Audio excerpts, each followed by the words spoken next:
বেলাল রাদিয়াল্লাহু আনহুর পায়ের আওয়াজও নবীজি চিনতেন। তিনি কিন্তু যখন তাকে দেখানো হচ্ছে তখন কিন্তু তিনি তাকে দেখেন নাই যে বেলাল রাদিয়াল্লাহু আনহু সামনে হাঁটতেছেন, তার পায়ের খসখস আওয়াজ শুনছেন। কোনো বর্ণনা আসে খরম যে পড়তাম না আমরা আগে, খটখট খট করে শব্দ হতো, এই আওয়াজ তিনি পাচ্ছেন না। এই আওয়াজ যে বেলাল রাদিয়াল্লাহু আনহুর তিনি কিভাবে বুঝলেন?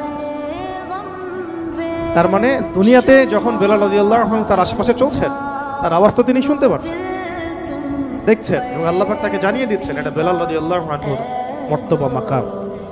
তো এটাকে একদিন বলেছিলাম না, তিনি ওযু করতেন, ওযু করে 2 রাকাত নামাজ পড়তেন।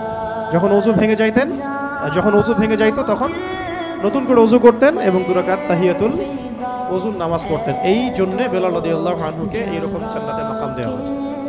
এটা একটা খাস আমল আর কি, শুধু এই জন্যই না, তার তো তাওহীদ, রিসালাত, আখিরাত, দ্বীন ইসলামের বিষয়গুলো, দাওয়াত, জিহাদ সব তো আছেই। এটা খাস খুসুসি আমল, আমরা বলি না সবার কিছু খুসুসি আমল থাকে, এটা একটা খুসুসি আমল ছিল বেলাল রাদিয়াল্লাহু আনহু।